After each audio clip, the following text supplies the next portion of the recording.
cerebro y sus procesos no está evolutivamente diseñado para que no se produzca el olvido. Eso, de hecho, sería una catástrofe no olvidar. De modo que el olvido es un acontecimiento previsible. Y en el contexto de la normalidad, pero también de la patología, todos experimentamos que hay sucesos que se olvidan y otros que no se olvidan. Y de ahí pueden hacer la pregunta de por qué hay cosas que se olvidan y otras que no se olvidan. Y aquí hay distintos elementos a tener en cuenta. Hay recuerdos anclados a un instante en el tiempo no muy alejado del momento presente. Lo que yo he comido esta mañana o lo que hice hace una semana implica unos sistemas en el cerebro distintos a ese recuerdo que tiene que ver en cómo era mi escuela, esa en la que iba cuando yo tenía 10 años. Ese recuerdo tan remoto.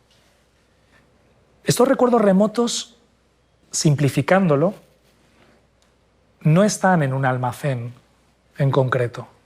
Han quedado desperdigados por distintas regiones o territorios de nuestro cerebro. Y estos recuerdos más recientes, lo que yo cené ayer, sí que a día de hoy lo tengo más colocado como en un sistema de almacenaje. Determinadas enfermedades tienen la predilección por destruir estos almacenes, como por ejemplo lo es la enfermedad de Alzheimer. La enfermedad de Alzheimer tiene, en la mayoría de los casos, porque hay formas atípicas, suele asociar lo que llamamos un síndrome amnésico. Un síndrome que se caracteriza porque la persona tiene una gran dificultad para aprender, para incorporar información en este almacén, porque el almacén está roto. Y cuando va a buscar información en este almacén, no la encuentra porque se ha caído, se ha perdido. Pero sorprendentemente, incluso en un paciente evolucionado con la enfermedad de Alzheimer, le hablas de su niñez y te la cuenta. Porque esos recuerdos no están en estas zonas que el Alzheimer tiene predilección por desintegrar muy al principio, están en otros lugares. Ese es uno de los motivos que explica el cómo se distribuyen los recuerdos o las memorias atendiendo al gradiente temporal, por qué unos permanecen y otros no. Luego hay otro escenario, y es que hay muchas cosas que creemos que hemos olvidado que no las hemos olvidado. Primero porque hay cosas que no se han olvidado porque jamás las aprendimos. Muchas veces la gente dice, ostras, es que se me olvidan muchas cosas. Y yo les suelo explicar, para que se produzca el fenómeno del olvido, es absolutamente necesario que se haya producido el aprendizaje. Y para que se produzca el aprendizaje son necesarias otras cosas. Quizás lo que sucedió es que no aprendiste. Pero si yo he aprendido y tengo la impresión de que he olvidado, aquí es donde nosotros a veces tenemos que valorar si en efecto se ha producido el olvido y la información ya no está, o si lo que no consigues es acceder a la información. Hay recuerdos a los cuales es más fácil acceder, hay recuerdos a los cuales es más difícil acceder. Y en última instancia, hay un fenómeno obvio, y es que hay experiencias que suceden en un contexto en el que cohabita la situación con la emoción, y eso involuntariamente en muchos casos convierte muchos de los elementos que están en ese contexto en una memoria imborrable.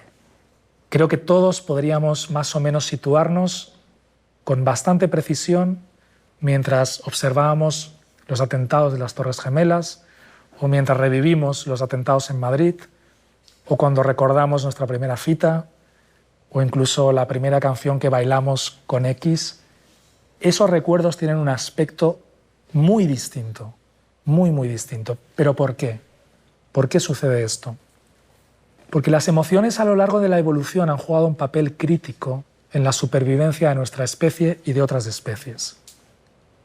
Y cuando el cerebro se emociona, una cosa es la experiencia que nosotros tenemos, pero la otra cosa es lo que la emoción le cuenta a un sistema que lleva millones de años evolucionando.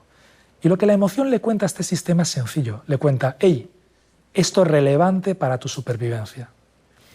De modo que cuando algo sucede asociado a emoción, la información que estos sistemas del cerebro dedicados a procesar la emoción y la memoria, lo que a ellos les llega es un cuidado, que esto es sumamente importante para nuestra especie. No lo olvides. Y eso hace que este tipo de información el cerebro la maneje de una manera distinta. La sitúa en otro lugar.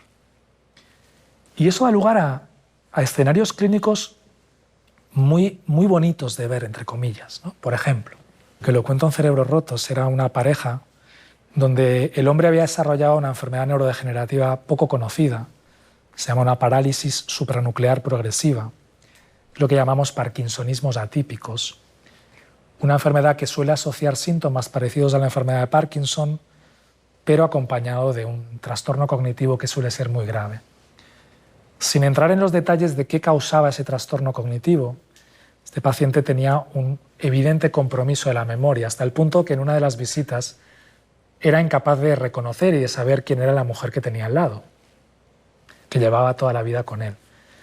Y en una de estas visitas la mujer me dijo, bueno, yo ya he asumido que esa persona ya no está, y cada semana, un par de días, me le llevo, eran de las Islas Canarias, me le llevo a un hotel donde íbamos de jóvenes y le pido al pianista que toque boleros. Y él está ahí tranquilo, relajado, escuchando los boleros, ¿no? Y me contaba la mujer, una de estas veces que salimos, él me dijo, si me pidió matrimonio, me preguntó si me quería casar con él, ¿no? Y entonces, claro, yo tenía a este señor ahí sentado y le pregunté, pero ¿usted sabe quién es esta mujer? Y me decía, no. Entonces yo le pregunté, ¿y cómo es que le ha pedido matrimonio a una desconocida? Y él me decía, no lo sé, porque sé que es la mujer de mi vida. Y es cierto, él no lo sabía, pero esa era la mujer de su vida, lo había sido durante toda su vida.